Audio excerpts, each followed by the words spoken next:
Inflation is not just prices going up. Inflation is how your money gets weaker while the system tells you to work harder. Most people walk through life watching their grocery bills climb, their rent notices arrive with bigger numbers, and their gas receipts sting a little more each month, and they assume this is just the natural rhythm of the economy. They assume it is random. They assume it is accidental.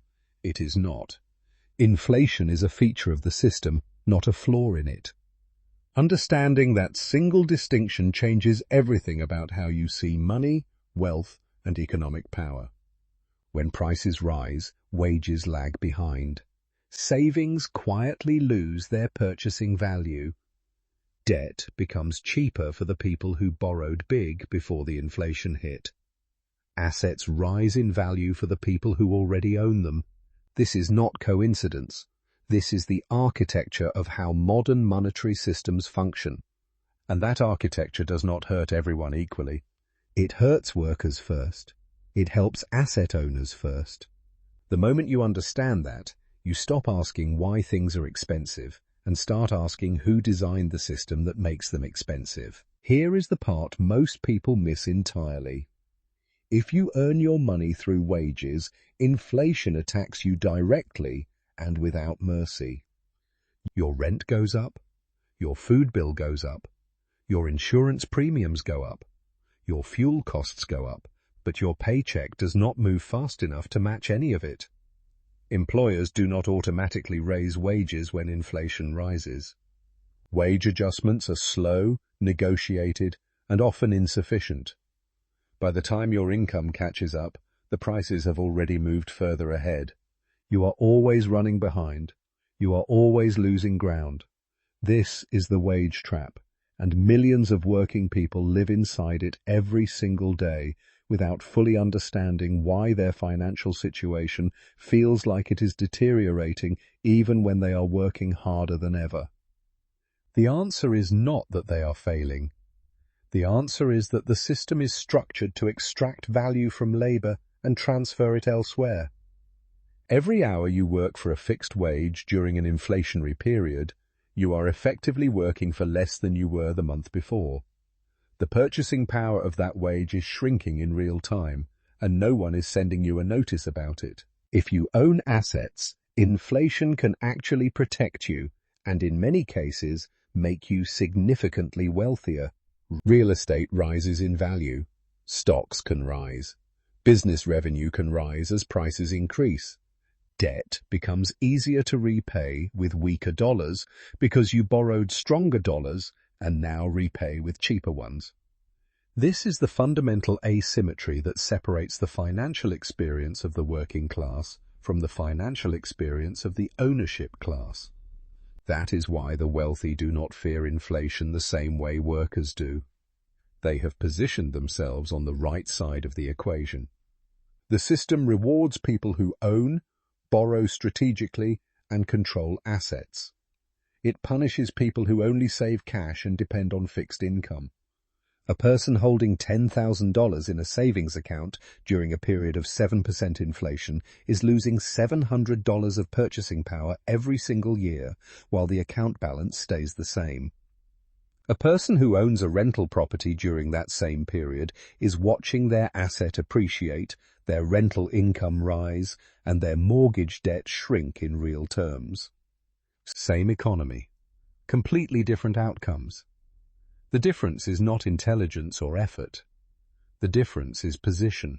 This is why every major economic crisis in modern history becomes a transfer event. The people without assets sell because they are desperate, squeezed, and out of options.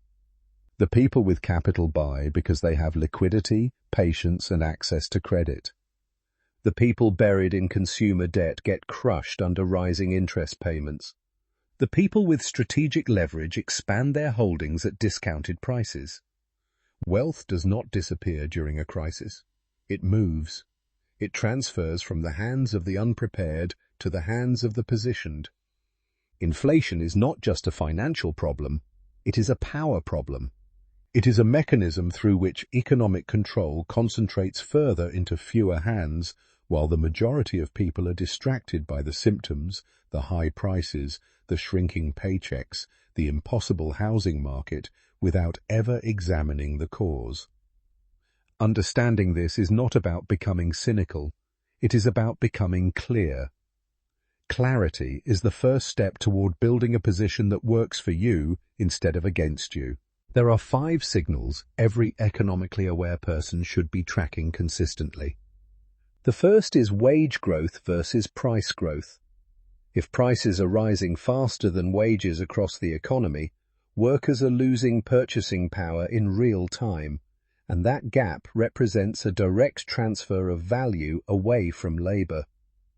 The second signal is asset inflation. If houses, stocks, and land are rising faster than income levels, ownership becomes progressively harder for anyone who does not already own. The wealth gap widens not because of individual failure, but because of structural momentum.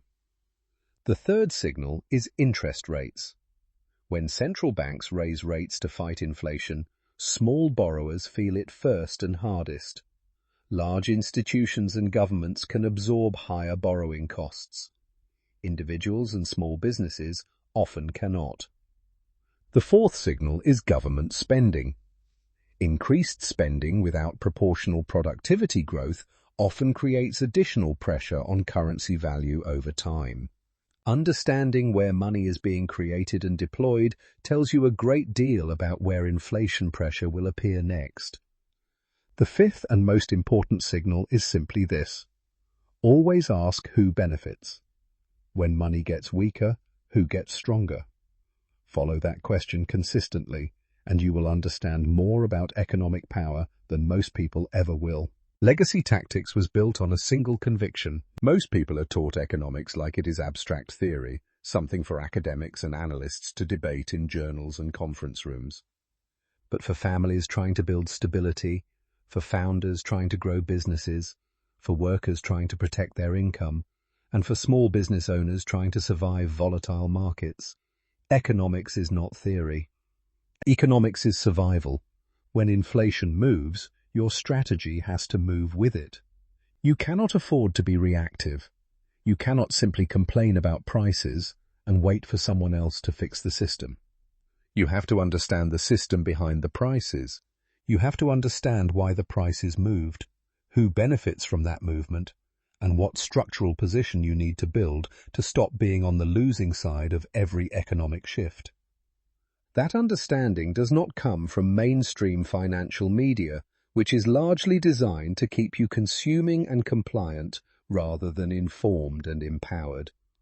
It comes from studying the actual mechanics of money, debt, wealth transfer, and economic control with clear eyes and a willingness to question what you have been told. A free guide called the Legacy Tactics Economic Power Guide has been built specifically for this purpose. It breaks down inflation, debt, wealth transfer, investor psychology, and economic control in plain language that does not require a finance degree to understand.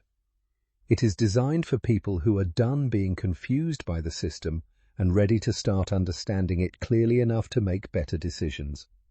Download it using the link in the description and start building the economic literacy that most people are never given access to.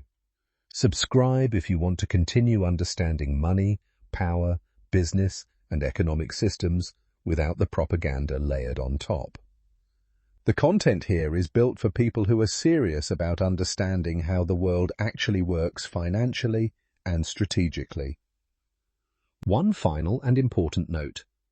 Legacy Tactics content is for educational and informational purposes only. It is not financial, investment, legal, tax, or professional advice of any kind. Always conduct your own research and consult a qualified professional before making any financial or business decisions. The goal here is to inform and empower your thinking, not to replace the professional guidance that your specific situation may require.